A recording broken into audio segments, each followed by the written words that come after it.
Ok. A Adriane Maria está ansiosa ali, eu sei, para fazer uma pergunta. Estou liberando o microfone dela. Sabia disso. Estou sentindo ela inquieta. Fale, Adriane Maria, qual que é a pergunta que você tem?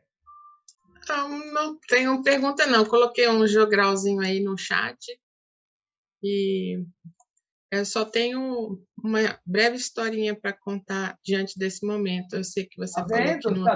Sabia que tinha alguma coisa aí. Eu estava para o fim.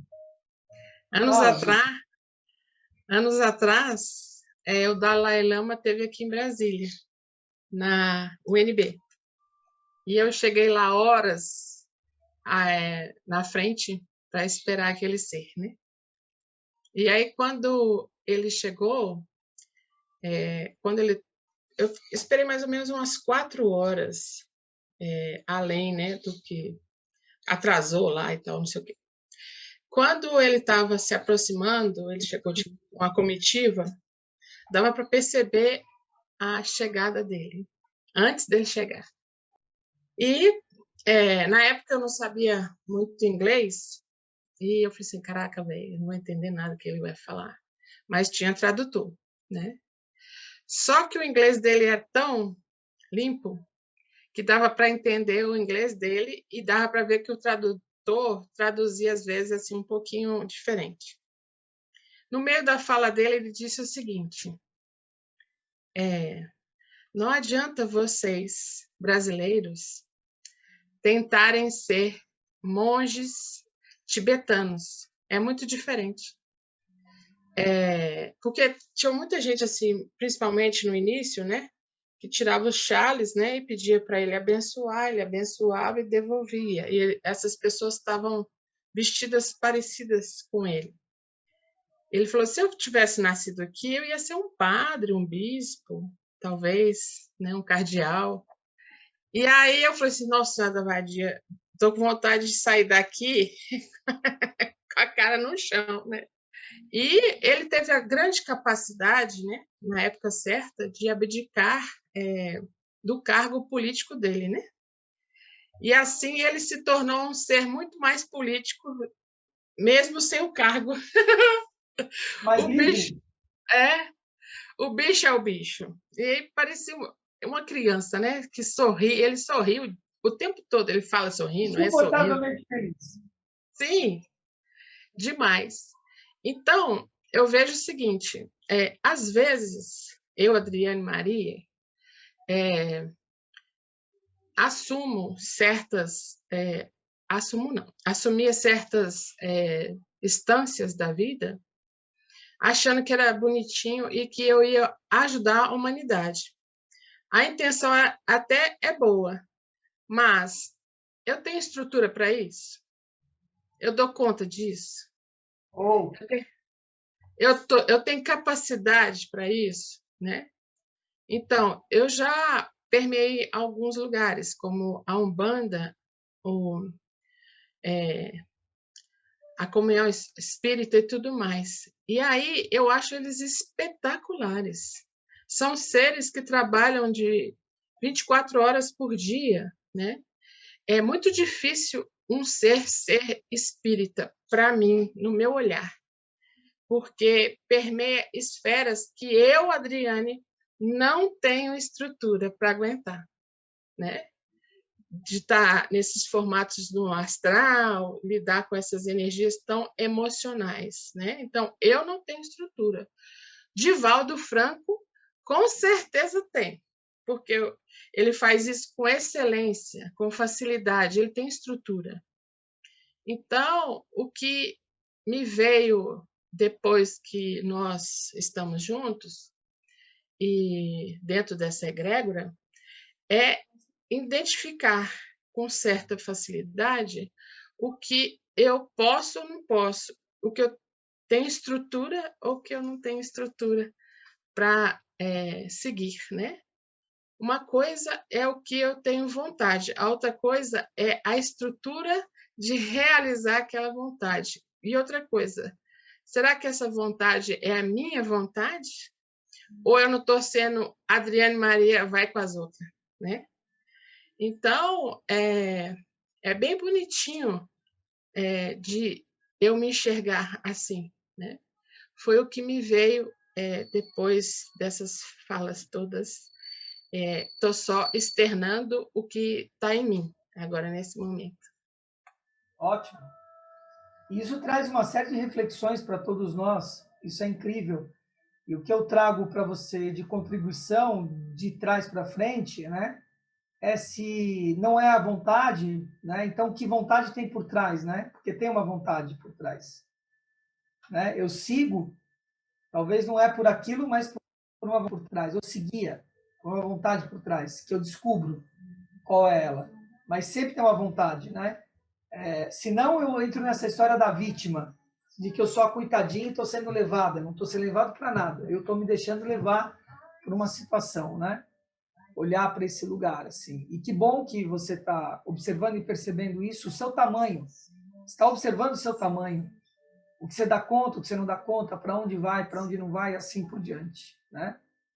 Isso é excelente. Por isso você trouxe o Dalai Lama, adequação da situação, para cumprir a sua missão, né? Saber sua natureza. Isso me lembra Arturo, que é um mexicano. Eu conheci ele, esqueci o nome da cidade, Cuernavaca. Conheci ele em Cuernavaca, no México, ou Cuernavaca na Colômbia agora. Cara, esqueci o nome, mas enfim. Uma cidade no México. Conheci o Arturo, que era líder de um centro holístico lá. E eu fui lá nesse lugar e ele não estava. Estava a esposa dele, a filha, me receberam super bem, contaram sobre todo o projeto. Disseram, mas o Arturo está viajando, ele não vai poder estar te recebendo. E eu ia embora, eu ia embora depois de dias, mas, enfim, não ia dar para vê-lo, porque ele ia chegar à noite, já ia sair cedo, não ia dar para ver o Arturo. E eu encontro na saída o Arturo chegando. Eu saindo do lugar e ele chegando. E ele falou, você está livre amanhã cedo? Falei, claro. Então eu vou adiar minha viagem. E a gente conversa pela manhã. Esteja aqui às 8 da manhã. Pode ser? Falei, pode. Mas eu tenho uma missão para você. E aí ele me deu um livro dessa grossura. Ele falou, você tem a madrugada para ler esse livro. Em espanhol.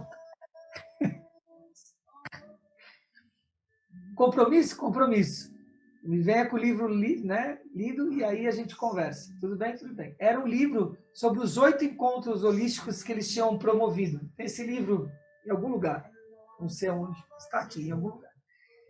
E fui conversar com o Arturo. Gente, esse cara, ele participou do massacre da Cidade do México.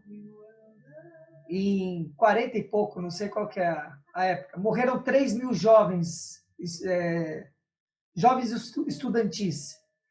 Ele sobreviveu porque ele ficou embaixo de um corpo e acharam que ele estava morto. Ficou todo ensanguentado. Ele saiu fugido do México, foi para a Europa e esse cara vai estudar com Piaget. Vocês têm ideia?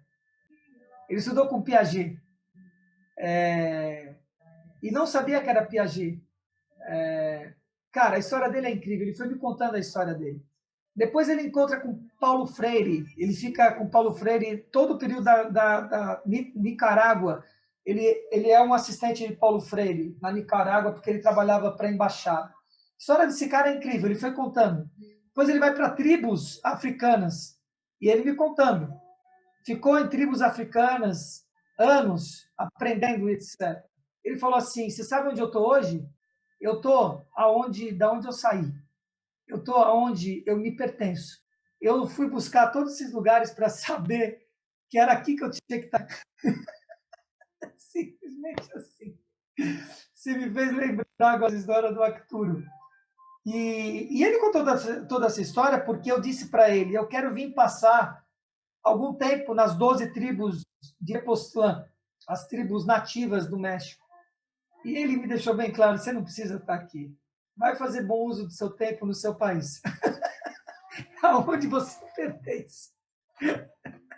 Você já está mais preparado do que você imagina, etc. Cara, foi demais, cara, aquele encontro com aquele cara. Ai, ai, ai.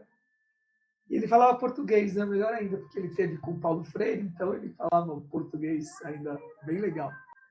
Queria encontrar Arcturo de novo, ainda na minha existência. Eu já tive, cara, felicidade, eu pude conversar com Caetano Veloso. Foi incrível a conversa que eu tive com Caetano. É uma vida farta, bem vivida. Então é isso, Adriane Maria, é a adequação daquilo que você é mesmo. Simples assim. Gente, mais alguma pergunta? Senão eu tenho que ir encerrando, que 18 horas eu tenho uma reunião. Rapidinho. Sim. Fala, Só Marcelo, pra depois fechar. dela. Agora vai ser resposta curta. Vai lá. Para mim, gerir a minha riqueza com disciplina e rigor, eu tenho que deixar de lado o desenvolvimento da minha espiritualidade? Ah, ótima pergunta. Isso está conectado com a pergunta da Clélia Maria, quando ela pergunta se a matéria está desconectada com a espiritualidade. Né? Ó, espiritualidade, matéria, rigor e flexibilidade. Ah, não. Luiz Marcelo caiu. Levanta ele. Marcelo, você derrubou. Ele se derrubou-se. Tocou meu horário das 6 horas de Gabriel. Nós vamos terminar eu fazendo uma invocação aqui das 6 horas da tarde, tá? Do arcanjo Gabriel. Então, Marcelo, mora tudo junto, terra, fogo, água e ar, eles se complementam. Um não está desassociado do outro, e a prosperidade plena e a riqueza são as quatro coisas. Bela. Oi. Dá tempo? Vai, Bela, bora. Você já perdeu 10 segundos. Porque você falou que a gente precisa de pessoas, né? De pertencer a um grupo e tudo. E uma vez eu ouvi que quem não pertence a grupo nenhum não tem proteção de grupo nenhum. Isso. Então, eu queria que você falasse mais sobre essa relação de grupo com a proteção para você realizar o trabalho. Ok, eu vou deixar faro para você, tá? Arcano 11 e Arcano 22. Tá? Isso você está falando de Arcano 11 e 22. Você está falando dos 300 de Espartacus e está falando dos 12 apóstolos de Cristo. É desse lugar que você está falando. Você está falando de a sua retaguarda estar protegida, porque você não tem olho atrás. E seus flancos estão protegido mesmo, que você não precisa olhar para ele.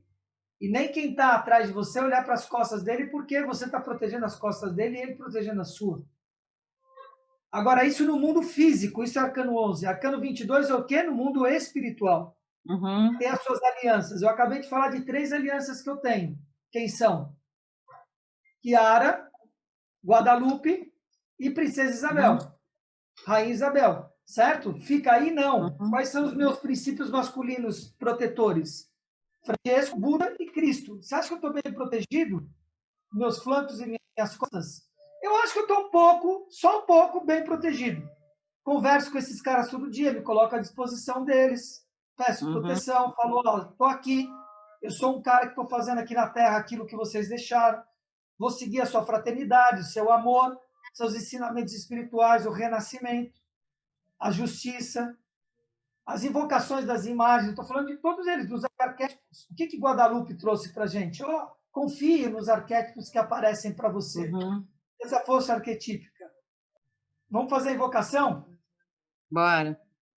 Então, eu peço que vocês fechem os olhos físicos para abrir a visão interna. Eu vou parar essa gravação aqui.